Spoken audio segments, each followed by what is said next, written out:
Hey, good looking. Last month, my client signed 170 high-paying clients at £2,000 each. It was a record month, and we're still in Ibiza, but we celebrated in Ibiza to celebrate our growth and journey and progress. And in this video, I want to share some things that we do to reduce the friction of getting clients.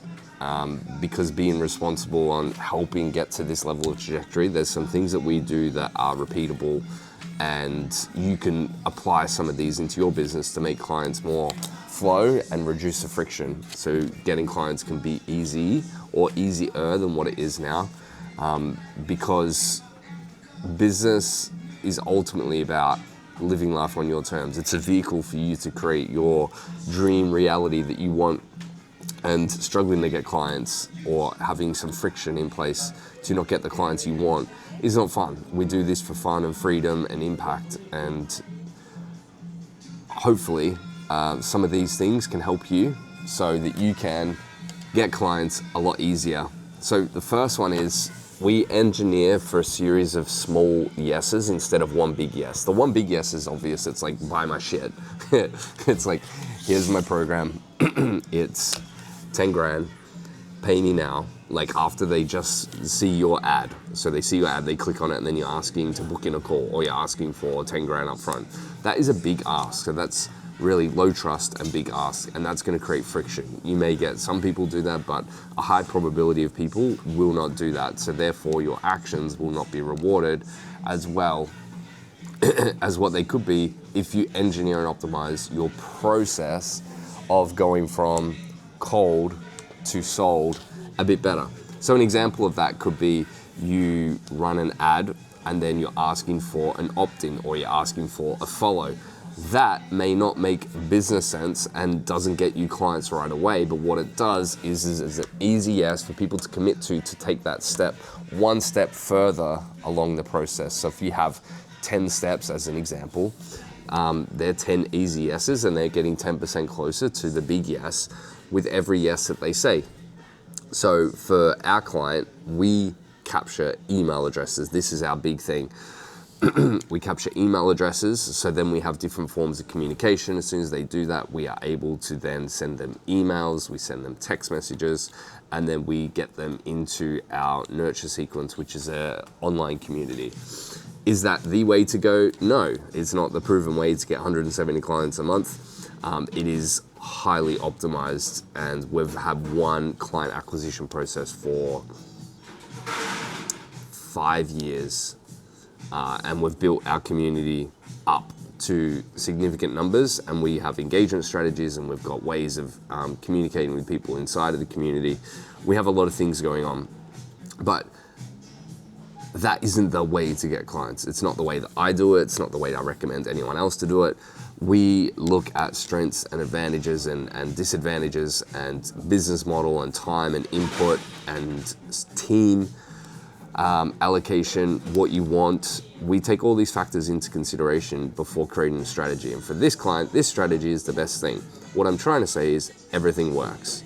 You can do communities, you can do low ticket, high ticket, you can do YouTube, you could do Facebook, you could be a streamer. Like, you could pretty much do anything. Anything works, but it's what works for you, and that's the most important piece. It's what works for you.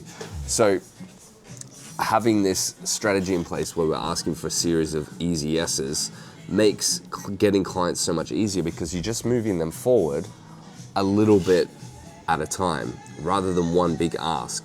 So when you do this, it reduces the friction, because if you are going up to a woman and say, would you marry me? There's going to be a lot of friction, and maybe 1 out of 1,000 might say it if you have the courage to do that and the persistence. But is that one person out of 1,000 or 10,000 or 1,000,000 or whatever it is, are they going to be a perfect fit? No, they're probably going to be fucking crazy. So it's important to make sure that you also are intentional with the process, and each step at a time is like a qualification criteria. So each step is making them more qualified, spending more time on brand, getting closer, and their actions are showing you that they are moving forward in the right direction. They are aligned with what you have. They're getting more buy-in. They are moving forward and making that progress on that sales process. So small yeses over one big yes, that is absolutely huge. And I'm seeing that more than ever across the board in the whole industry. It is so important. The second one is a dialed AF message, like a dialed as fuck message, making sure your message is up-leveled, your avatar is up-leveled, and making sure that you've got that insane message to market match. This is like the secret weapon. I spend a lot of time on messaging with clients to make sure that when we speak our words out into the online world, that it has resonance, that our words have weight, that people hear them and like what they hear, that it resonates with them. Because you can have quality content, you can have quantity content, but if it doesn't resonate, then it doesn't have an impact. So Sam Ovens was an OG in this space. He came on board after my first mentor, so he came on like maybe about 10 years ago, 8 years ago. But he said a lot of his success is because down to the minute, he can tell you what his dream client is experiencing, what tabs are open on his browser, what he's feeling when he's switching tabs, when he's looking at his emails, when he's looking at other Instagram profiles, what he is experiencing when he looks at his calendar. Like all these things Sam Ovens could say, he could talk about down to a granular level, minute by minute. So what happens is when you have that level of clarity, you're speaking directly to the hearts and minds and souls of your ideal client. And what that does is it creates like the lean-in effect or the sit-up effect, and it creates this, oh, you're talking to me. Marketing is so much easier when you enter the conversation that's already happening in their mind and walk metaphorically like a mile in their shoes, or like know by minute, hour by hour, their average normal day. So not their best day, not their worst day, just like a normal day. When you can understand that, and then you can understand where they're wanting to go, so their dream day that they want. When you understand where they are and where they want to go, and then the gap, and you can speak to where they are, the gap, and where they want to go, it doesn't almost matter your strategy, your platform, because that message will be so powerful, it resonates on such a deep level. We have so many client interviews with this client. We have so many testimonials. We get dozens of testimonials, probably 50 plus in some form every single week. And what we do is we are upgrading our dream client document. So we're understanding deeply everything about where they are, that they don't like, where they want to go, that they will like, and the results that our best clients have achieved. And then the gap. We understand those three things, marketing messages dialed in, and then you have everything else that we do on top of that, and getting clients becomes so much easier. So much easier. And this is a constant refinement document. It's not a one and done strategy. This is constantly refined every single day, every single week, with all the inputs that you get from clients, from success stories, from testimonials, from chats, so conversations directly with clients. All of this fuels your messaging. And when you have your message dialed in, everything becomes so much easier. So that is a huge one that is big for us. Number 3 is to make sure your offer, you're actually excited to sell and deliver it. If you have this level of excitement that this is fucking an amazing offer and you can't wait to get it out to people because it's going to change their life, that energy overweighs almost everything else. So having that energy that this is going to change people's lives, this is going to benefit them, this is what I'm excited to deliver. If there's some resistance there, like, oh, I don't want another client because that's going to mean another 3 calls a week. It's going to mean another 3 hours of work. And then if I get 5 clients, that's 15 hours extra a week, as an example. Or this offer, I feel like it was good a year ago, but it's not a reflection of my true self. Or this offer is speaking to the person that I used to work with, and it's not the person that really lights me up now. These are common situations that can happen that actually put the brakes Like imagine you got the accelerator and the brakes. This is more about releasing the brakes and the accelerator. But if you have those thoughts with your offer, you're pushing the brakes, the handbrake is on, and it's actually difficult to move forward and to create significant momentum. And that's going to lead to number 4, which is the belief triad.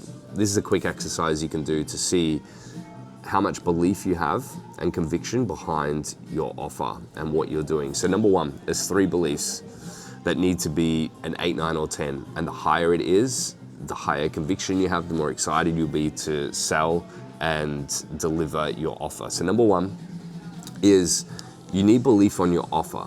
You need belief that this is a 10 out of 10 solution for your dream clients and it's going to be the best thing that they can have that's going to change their life. That's number 1. So belief in your offer. Number 2, it's belief in your avatar. You need to believe that your avatar is excited, able, willing to afford this, pay in full, and wants this solution. You need to believe that they are a perfect fit for what you're about to deliver to them. So extreme clarity and extreme belief in your dream client.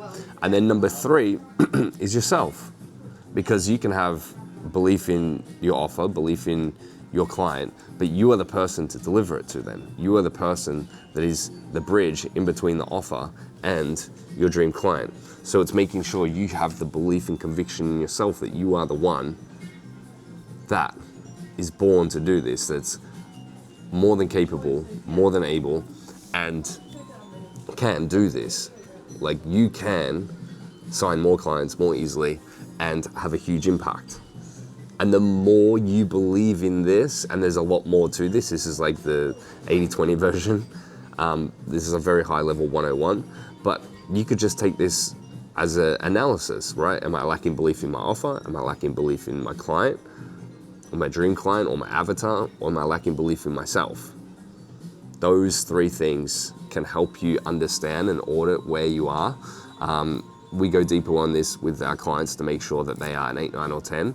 But I'll tell you right now, for this client that we've just had 3-4 days celebrating in Ibiza, and I'm still here, but where we have celebrated our growth, where we signed 170 clients last month, here's 10 on all 3.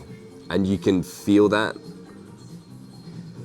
by listening to him. Like you can feel it. It's not something that you can guess. It's just, you can feel it, you can sense it, you can hear it. It's what he lives by. So 10 out of 10 conviction is the optimal, but 8, 9, or 10 is perfect.